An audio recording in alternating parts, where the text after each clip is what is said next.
We are live in 3, 2, 1.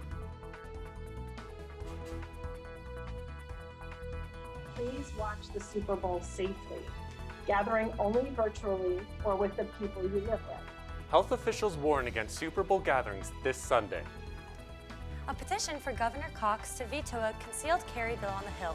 The bill and how it affects Utah citizens. It was honestly just kind of a natural progression of the work that we were already doing together with contact tracing. Utah County residents have a new place to go to receive a COVID-19 vaccine. It involves the end of or at least a partial end of the mask mandate in the state of Utah. Governor Spencer Cox signs a bill that shows the light at the end of the COVID tunnel. So the audience can expect to see the very best of Andrew Lloyd Webber and the very best of Utah. The music of Andrew Lloyd Webber is coming to Eccles Theater in Salt Lake City. A groundbreaking operation has taken place in New York. The patient's incident, current situation, and how he is handling recovery post-operation, Same-Sex Attracted, a film by BYU students, showcases the hardships faced by LGBTQ youth and adults. The story is shared and the impact it makes on the university and the public. People were trapped on a roof in the midst of a fire. We'll tell you what they were doing up there. The computer has been trained on multiple different people, multiple different images, videos. A Brigham Young University professor updates facial ID recognition technology. We'll show you how it works.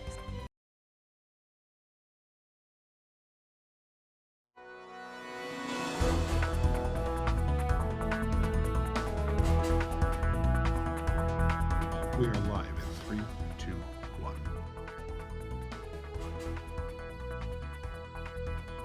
It was honestly just kind of a natural progression of the work that we were already doing together with contact tracing. Utah County residents have a new place to go to receive a COVID-19 vaccine. It involves the end of or at least a partial end of the mask mandate in the state of Utah. Governor Spencer Cox signs a bill that shows the light at the end of the COVID tunnel. So the audience can expect to see the very best of Andrew Lloyd Webber and the very best of Utah. The music of Andrew Lloyd Webber is coming to Eccles Theater in Salt Lake City. Welcome to Newsline. It's Thursday, March 25th. I'm Tucker Thompson. And I'm Catherine Bennett. A new COVID-19 vaccination site opened this week at BYU. Newsline reporter Rachel Smith met with the Utah County Health Department to discuss it. Rachel, tell us about the new site. I sat down with Danica Topham from the Utah County Health Department to learn more about the BYU vaccination site and how it came to be. The site opened on Monday, right on schedule. Topham says the Utah County Health Department and BYU enjoy a well-established partnership to address the COVID pandemic. Since the beginning of COVID, we've partnered with them for contact tracing, and this is just kind of the natural evolution. It's been really great now that we have this space with BYU. A variety of workers and volunteers staff the site, including some BYU students. So this site has our National Guard members, as well as our normal Medical Reserve Corps volunteers and other volunteers that volunteer through the state. But we do have a lot of BYU students that we're really grateful for. The site has a capacity for around 2,000 vaccinations a day, but Topham says they've had a daily turnaround of closer to 700 shots during the first week.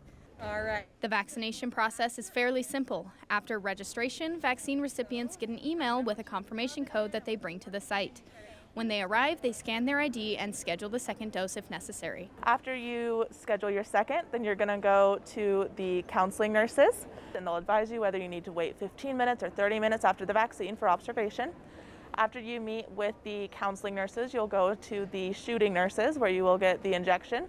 And then you go to a waiting area for 15 to 30 minutes so that the nurses can observe and just make sure that you're not allergic to anything. While some sites accept walk-ins to fill the leftover vaccines, Topham says that Utah County doesn't typically accept walk-ins. We saw the amount that we have for the appointments, so we have a pretty exact number and we don't do walk-ins. The Utah County Health Department has 3 different vaccination sites, one in Provo, American Fork, and Spanish Fork, but many other providers also offer the vaccinations. You can visit health.utahcounty.gov to schedule your vaccine or text UC Health to 888-777 for vaccination updates.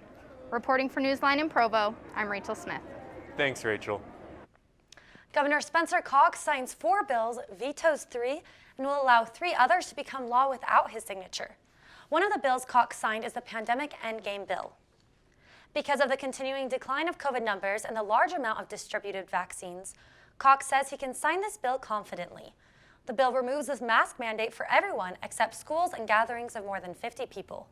This law goes into effect on April 10th, but Cox reminds people they can still wear masks after that date.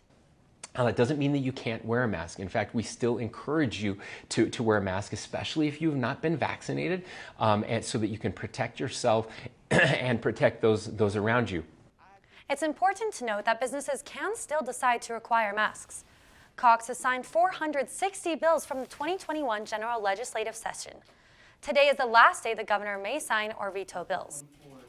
The Center for Disease Control and Prevention is advising spring breakers to stay home this year to protect themselves and others from the coronavirus. If you have to travel, the CDC urges you to take a COVID test 1 to 3 days before you leave, wear a mask in public, and get vaccinated if you are eligible. They also recommend that you get tested 3 to 5 days after you return home. Coronavirus safety requirements in Utah are starting to relax. However, as Newsline reporter Chloe Stewart tells us, Brigham Young University remains cautious. Chloe, will students still have to wear masks on campus? Utah's mask mandate is being lifted on April 10th, but that might not mean that you don't have to wear a mask anymore. BYU will still require students to follow university COVID safety guidelines even after the state lifts Utah's mask mandate. Wearing a mask indoors and social distancing will remain the norm on BYU's campus for a while longer. Even though Utah County is a moderate transmission area, it's so important right now that we maintain vigilance for the next few weeks and months until the vaccine is more readily available. While those ages 16 and up are now eligible to receive the vaccine, people still have to wait for enough vaccines to become available.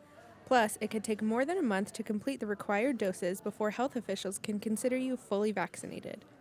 Not everyone could sign up for a vaccine this week. It's going to take several weeks for people just to get their first doses.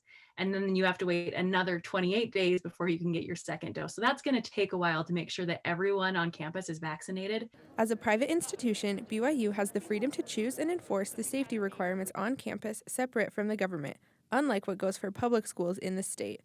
And for now, BYU officials want to take the cautious route when it comes to protecting the health and safety of the student body. Student safety is our #1 priority at BYU.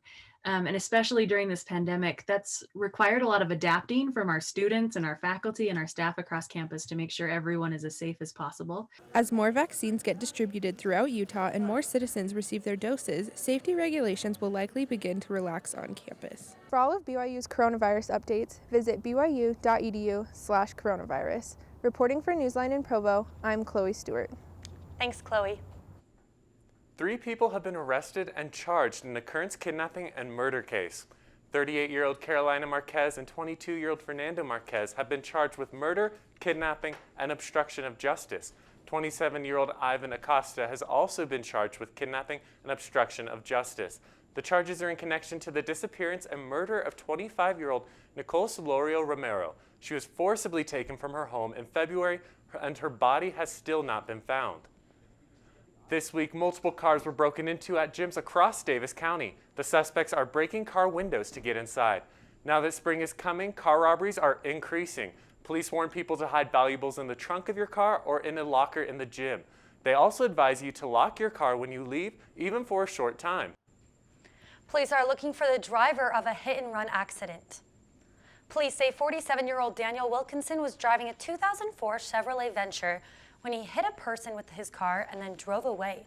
The car is a bronze and gold van with a black hatch door. It also has damage in the front and most likely a broken windshield. If you see Wilkinson or the van, call Salt Lake City Police Department at 801-743-7000.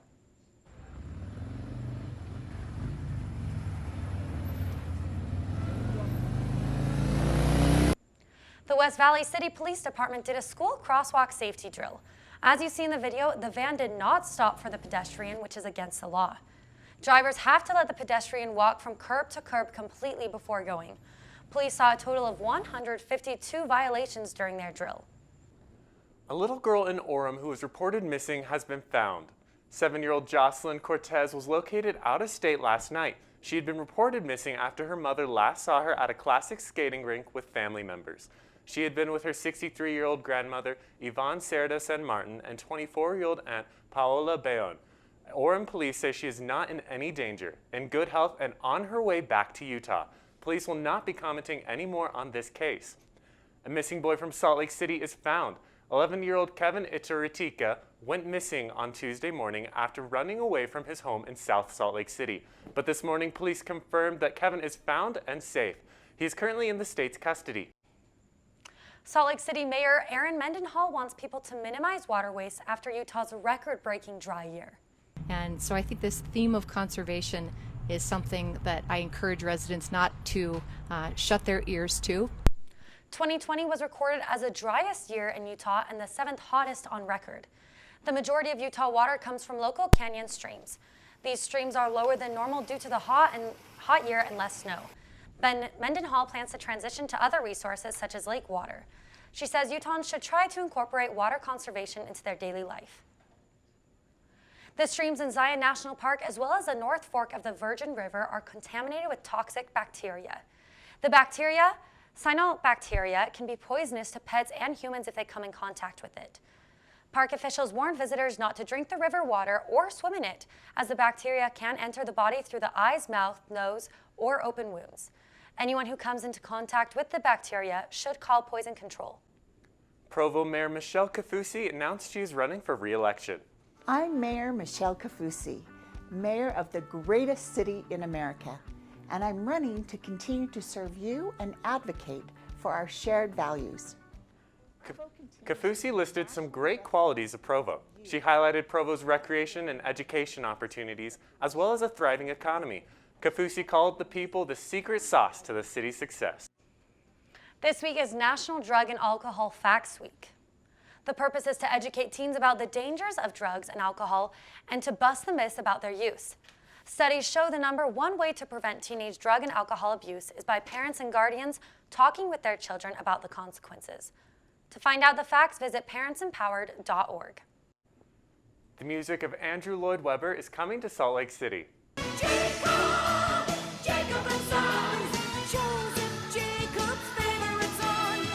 Emmy-winning composer Kurt Bestor and director Luann Madorma are putting on a special tribute to Webber's music. The show will feature Utah talent and will run May 7th through 15th at the Eccles Theater. The show will play excerpts from Phantom of the Opera, Joseph and the Amazing Technicolor Dreamcoat, Cats, and more. Chick-fil-A is about to get a whole lot sweeter. Salt Lake City is #1 in the nation for Chick-fil-A milkshake purchases. In 2020, people in the state's capital drank more than 1.5 million shakes. As a result, Chick-fil-A is giving Salt Lake a special treat. The Butterscotch Crumble Milkshake will be available in Salt Lake stores only from March 22nd to April 24th as a taste testing pilot for the company. People were trapped on a roof in the midst of a fire. We'll tell you what they were doing up there.